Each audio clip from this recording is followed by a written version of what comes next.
All right, let's get right into it. There is a massive power struggle brewing in the world of real estate. And I'm not talking about a small disagreement. This is a full-blown rebellion. And it could literally change the way every single home gets bought and sold. So what's really going on here? And it all kicked off with this one single, incredibly powerful sentence. This wasn't some quiet complaint whispered behind the scenes. No, this was a public declaration of war. It was a line drawn in the sand by two of the biggest players in the game, as we're about to see. And that's really the core of what we're talking about today. You've got these two giants, Compass and Rocket companies, basically standing up and shouting that they're not playing by the old rules anymore. They are taking direct aim at the very system that has governed home listings for decades. And trust me, the shockwaves are just getting started. So how did this whole thing go from a quiet, behind-the-scenes argument to a massive public showdown? Well, it all comes down to one very public and very defiant letter. All right, so let's break this down. You have Compass and Rocket sending this open letter right to the top, to the leadership of the multiple listing services, or the MLS, as you know. And their accusation? It's a big one.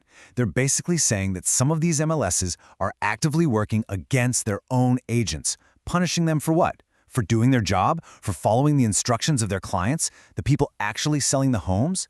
And they weren't being subtle about it either. This wasn't some vague complaint. Oh no, they named names. They called out 7 specific MLS organizations, including really big ones like the Arizona Regional and California Regional MLS. They pretty much put them on blast, accusing them of being part of a clear minority that refuses to change with the times. Okay, so to really get why this is such a huge deal, we have to dig into the one specific rule that's causing all this chaos. It's a policy that affects pretty much every single real estate agent out there. So the rule at the center of this storm is called the Clear Cooperation Policy. It came about back in 2019, and the idea was actually pretty simple. If you're going to market a property to the public, you have to put it on the MLS within 1 business day.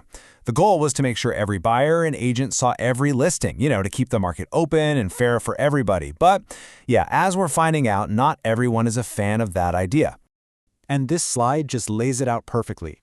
It's really 2 completely different ways of thinking. On one side, you've got the traditional MLS system.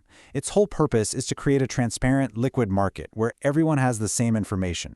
But on the other side, you've got this push for what they're calling seller choice. This is the argument from companies like Compass and Rocket. They're saying, hey, the seller should be in the driver's seat. If they want to pre-market their homes somewhere else first, they should have that right. Now, it's super important to understand that this letter didn't just appear out of nowhere. The weeks leading up to it were, well, they were chaotic. Other big players were already making moves that were shaking up the entire industry. I mean, just look at this timeline. It's wild how fast this escalated. On March 17th, you've got Zillow, a total behemoth in the industry, launching a new feature for pre-market listings.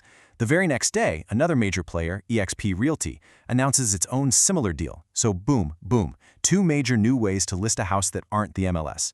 And then, just 3 weeks later, bam, Compass and Rocket release their open letter and the whole thing just explodes. So the message here was impossible to miss, right? The game had completely changed. For the longest time, the MLS was the only game in town. It was the path to market a home.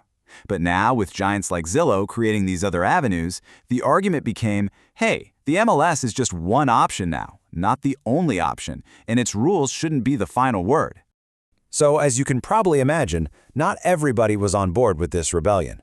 This very public fight has basically forced everyone in the industry to show their cards. And yeah, it's clear things are very, very divided. Okay, so check out Zillow's pick on this. It's fascinating. Even though they were one of the companies that kind of opened this door for pre-marketing, their own chief industry development officer came out and called the letter aggressive. He basically said that openly fighting the MLS threatens the whole system of transparency that makes the market work. So Zillow's position is kind of like, we want to create new tools, but we want to do it within the existing rules, not by blowing them up. And then you have Gary Keller, the co-founder of Keller Williams, who comes in with a totally different perspective. He's looking at the bigger picture. For him, this isn't even about secret, off-market deals anymore. Now that these listings are popping up on massive public sites like Zillow, he says the real conversation has changed. It's now about something much more fundamental. Who gets to control the flow of real estate data? This table really is the perfect summary of where everyone stands. You've got Compass and Rocket on one side, in full-on defiance mode, promising a fight. Then you've got Zillow in the middle, trying to play the cooperation card. And then there's Keller Williams sort of taking a step back and saying, whoa, wait a minute, The whole conversation has shifted. We need to rethink everything. So, what does this all mean for the future? Where are we headed? Honestly, this whole fight has just thrown a giant question mark over everything. We're literally watching the rules for how a home gets sold get rewritten in real time. And let's not forget the promise at the heart of that letter. Compass and Rocket looked at their agents and said, "We have your back. We will support you. We will defend you." That's a huge promise to make to agents who might get fined for following a seller's instructions. It's a really bold move, but when you look closer, the actual plan is, well, it's a little fuzzy. And that's really the million-dollar question, isn't it? The letter is full of big, bold promises, but it's super light on the details. What does this fight actually involve? Are they talking about lawsuits? Are they going to pay agents fines? Nobody really knows. And of course, the biggest unanswered question is what this chaos will do to the housing market in the long run. Which brings us right back to the central question of this whole mess. For decades, the entire real estate market has been built on this idea of a shared set of rules, a system designed to keep things fair. But what happens when the biggest, most powerful players decide they're just not going to play by those rules anymore? What happens next? Honestly, your guess is as good as mine.